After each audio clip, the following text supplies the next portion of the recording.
p.m. Right now I'd like to introduce your presenters for today.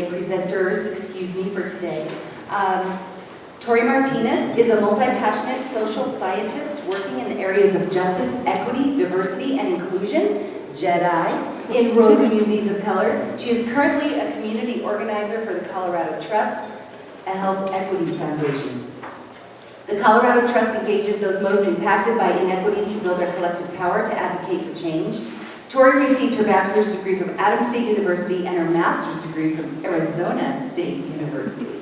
She is the former executive director for the San Benito Cristo National Heritage Area in the San Luis Valley. The Heritage Area is a nonprofit organization promoting, preserving, and protecting the profound historical, cultural, and linguistic resources of the area.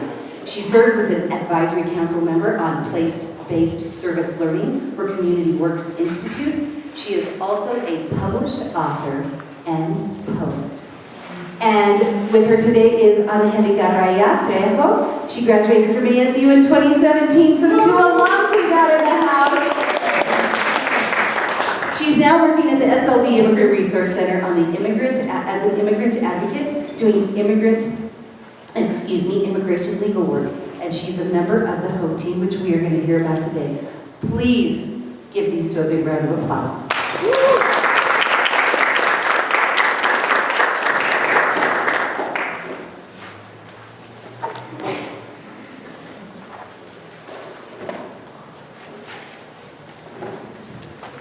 Thank you all for coming today. We're excited to share some of this information with you.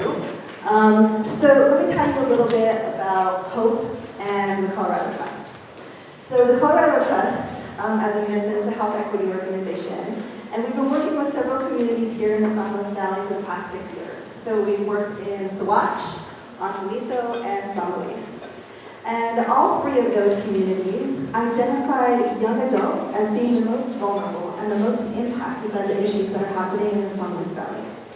And the Colorado Trust heard that loud and clear, and we wanted to make sure that young adults were at the decision-making table. And so that is why the HOPE team came about. So HOPE is a group of young adults between the ages of 18 and 30 years old, like Angelica. And they are all working towards figuring out what some of the barriers, some of the challenges that young adults in Alamosa are facing. And then they are working to bring together as many young adults as they can to help them find some long-term and sustainable solutions to those problems here in Alamosa. I am a native of the San Luis Valley. I've been here my whole life. I've traveled around a lot, but absolutely love the valley. There's just a special place here. So even though we traveled around a lot, like coming home was super, super important. And being able to reconnect with my community and my elders. And so the work that I did at the Heritage Area really helped with that, and just kind of sharing those stories of my native peoples. I am Ute and Hikuria Apache and Hispanic. And so telling the stories of my people was super important, and the Heritage Area played a big part in that. And we're still doing that with the HOPE team, which is super exciting.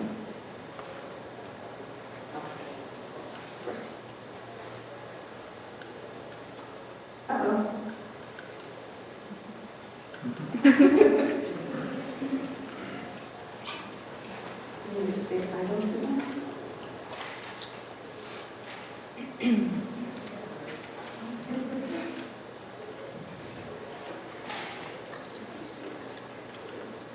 There. Thank you. So you might recognize these 2 fellow ASU students.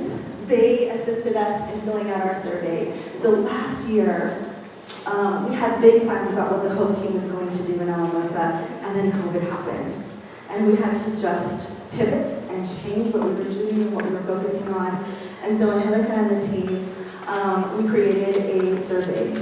And so this survey was conducted among other young adults so that they can give their input about what was challenging and what was happening in Alamosa.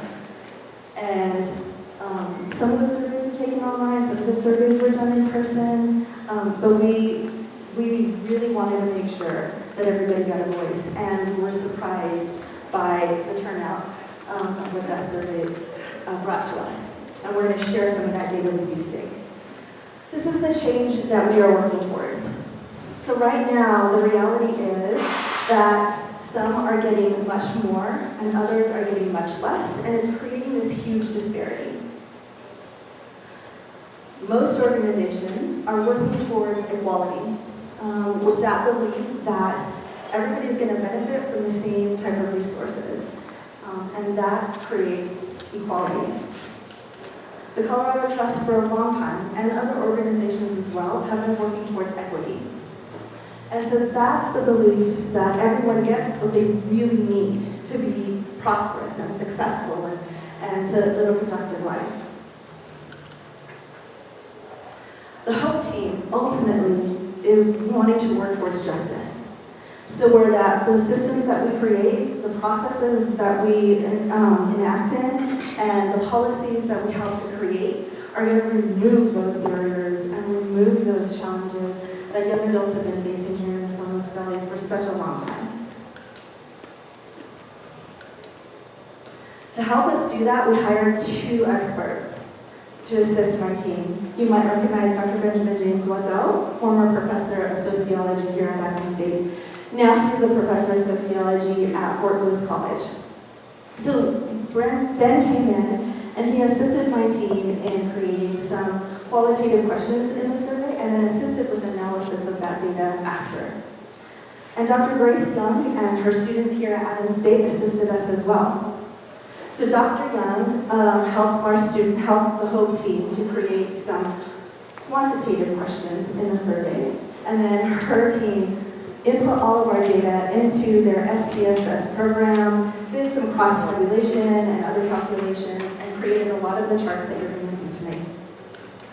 And so now I'm going to turn it over to Angelica, and she's going to describe to you a little bit about what this survey looked like. Hi everyone. So like Tori said, we did the surveys. There were 50 questions in the surveys, and they were divided in 6 categories. Also, they were open-ended questions, multiple choice, and so people were able to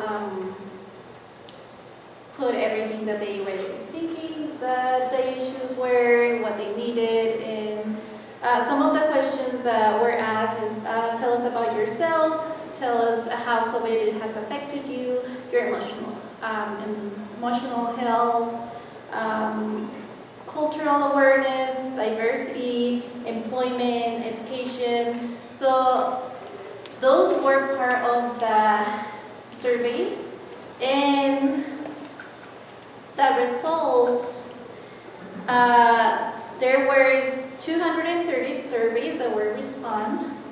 211 were completed online, 19 on paper, 22 were in Spanish. So the Spanish ones, it was a combination between online and paper. So with that,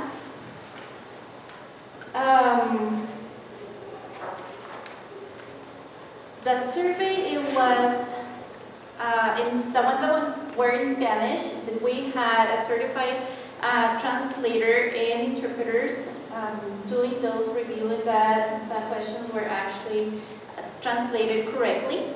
And once we got the responses back, they were also interpreting the responses to us. As you can see here, PowerPoint, 80% of the response, they reported that they were between the ages between 18 and 30. And that's just 16% of young adults, the population here in Alamosa. And 7% reported that they were Spanish speaking.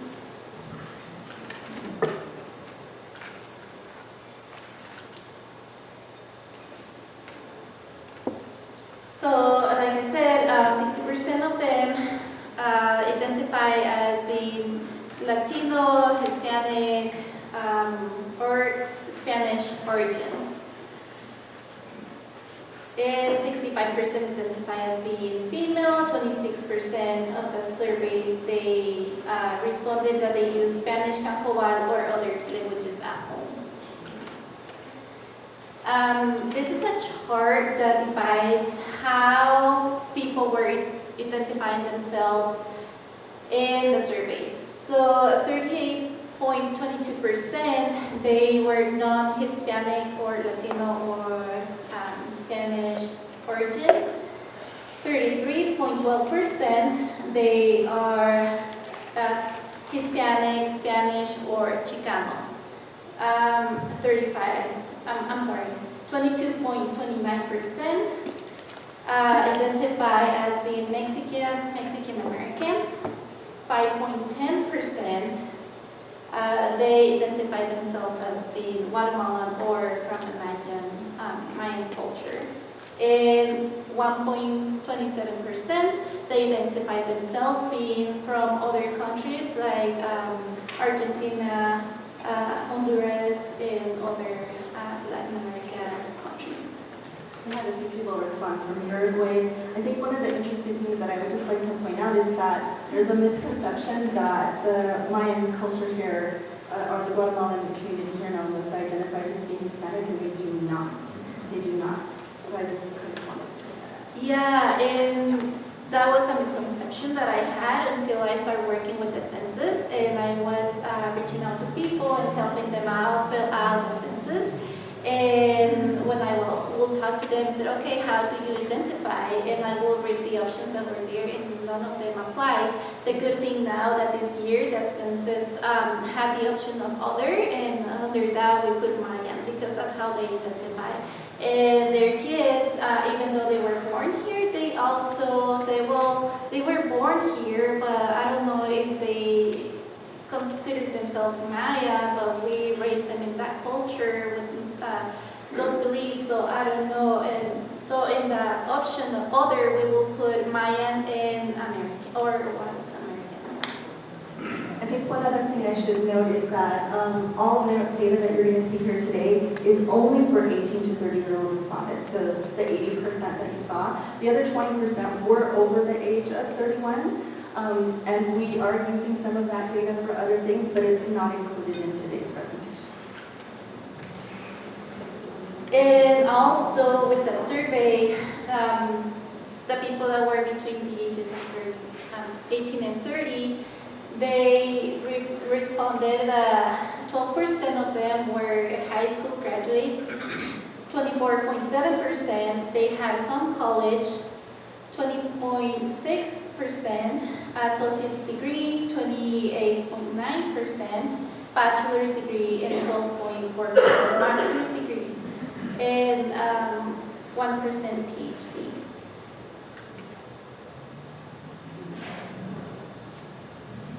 Thank you, Angelica.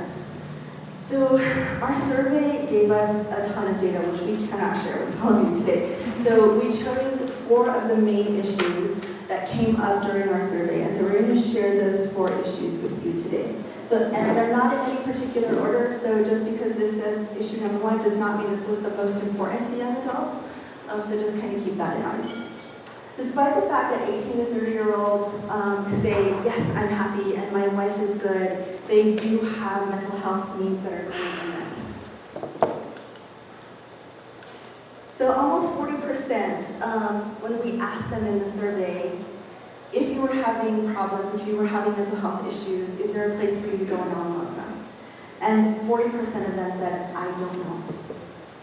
So that's a big opportunity here in Alamosa for our behavioral health, for the psychology department here at Adams State University, to be able to kind of address that unmet need for young adults.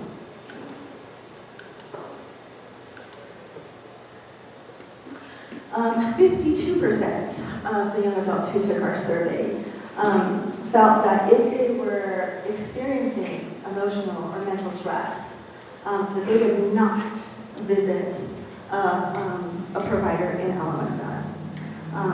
So that's pretty significant as well, 52%. So, we do have young adults who are getting the help that they need, but 52% of them will not visit someone in Alamosa.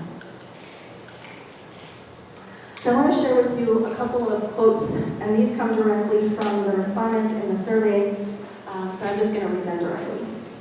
I don't have enough money to see a professional. I don't have enough time to spend on self-care because of school and work. And many of our respondents reported working 2 and often more jobs, especially if they're going to school in order to be able to pay for their school and to provide for their families.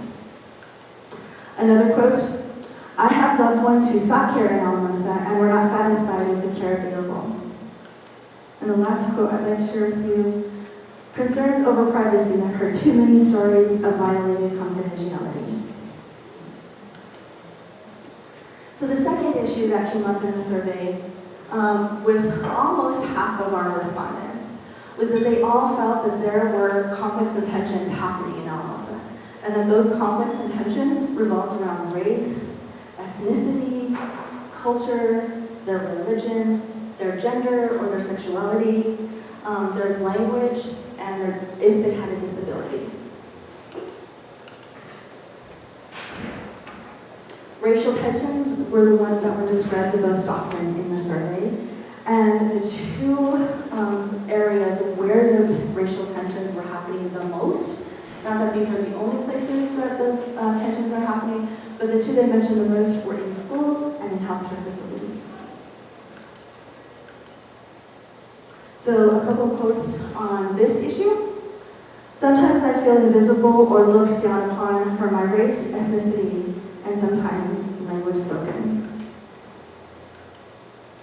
Alamosa is a very conservative place where people from the LGBTQ plus community are not accepted and other minorities are discriminated against. I think there's a strong belief that everyone should speak English. No one cares about the Spanish-speaking community. That one really stood out to our team. And language justice has become something really big that our team has been addressing. And I'm so proud to say that one of our HOPE team members, even though he's had to step off the team, has founded the San Luis Valley Language Co-op. And so now they are available for anybody to hire to do simultaneous interpretation at events or meetings, or to do translation in Spanish or Cajoval or other languages if necessary. So we're super proud to be there.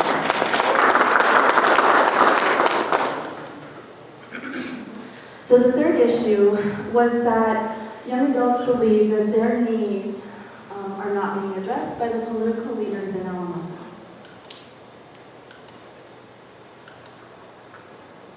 When asked if their needs were being met, 30% said no. Of those 30% that said no, this is their ethnicity.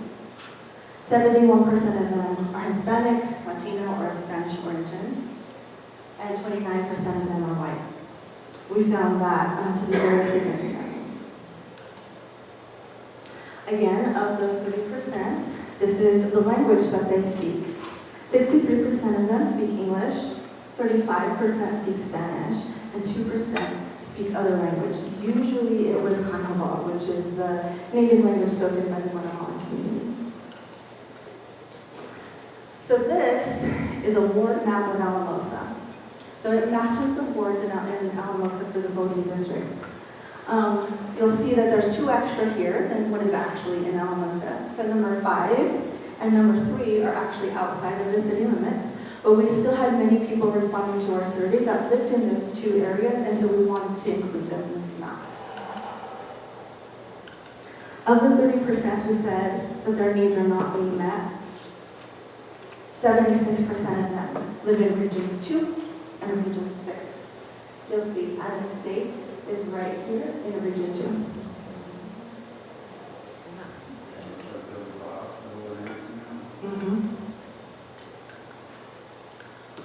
One of the quotes that stood out to us in this section was that people wanted access to better jobs, more opportunities, and opportunities was a huge, huge thing that came up over and over and over again, that young adults just don't feel there's enough internships or enough apprenticeships or enough opportunities to gain work experience or to be able to grow.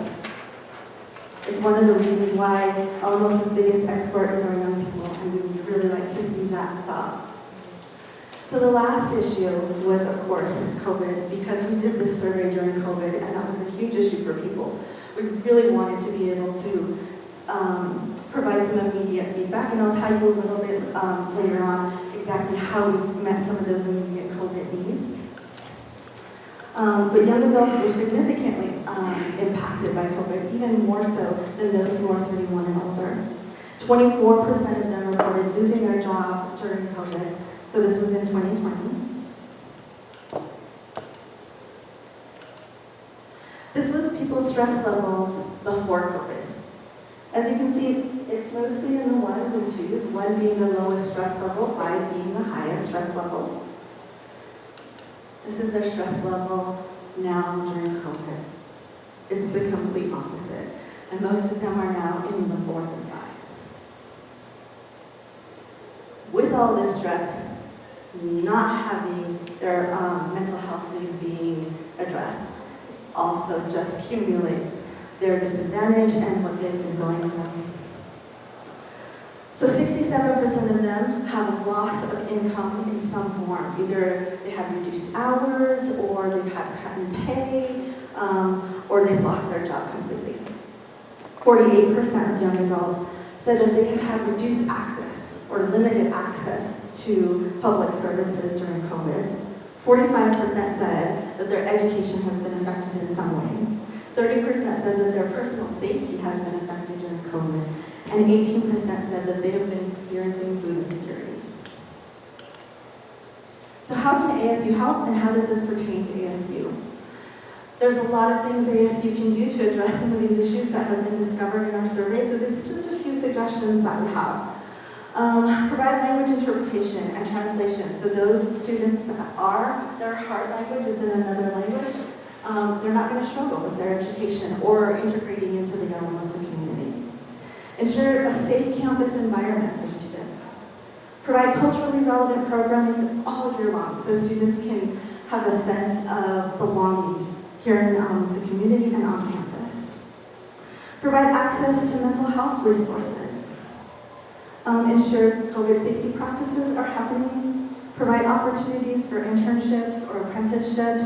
I heard that you've got this really amazing grant that you all got and are starting to work on that. That's super encouraging for our team. And then just let people know about hope. Encourage them to keep up to date on what our team is doing, because ultimately the policies that we're going to help change are going to affect the young adults at Adams State. We're also accepting members onto our team, so if anybody's interested in helping us, joining the team, or just showing up to an action that we're doing, we'd be more than willing to talk to anybody. Here's our contact information. Gabby has our cards. I think she passed them out to all of you. Our contact information is on there as well. And I just want to, before we close today, take you to our website. So if you go here to Community Health Equity Results, some of the results of our survey are on here. So if you're interested in finding out a little bit more about our survey, you can come here. You'll find some more charts, you'll find some more quotes and some more information for anybody who's interested. But here's what I wanted to talk to you a little bit about. When we got all the information in our survey about how people were being impacted by COVID, we wanted to address some of those issues. I am so proud of our team because they really stepped up their game, and they brought over $600,000 in funding to the Alamosa community, and were able to distribute that to local nonprofits and educational organizations to be able to meet some of those immediate COVID needs. So if you come to this page on our website and you click over the logo, it'll tell you what we did with that organization. So with the SLB Immigrant Resource Center, we provided funds to renew some Daca Funding because that was a little rocky and a very big concern for a lot of people here in the valley. With the Alamosa School District and a lot of many other school districts in the San Luis Valley, kids were being quarantined at home with their families, and it was affecting their education. So we worked with a couple of different partners in Denver. They shipped over some laptops and some hotspots to these schools so that all of the students in the schools could have hotspots and laptops to be able to work from home and communicate with their teachers.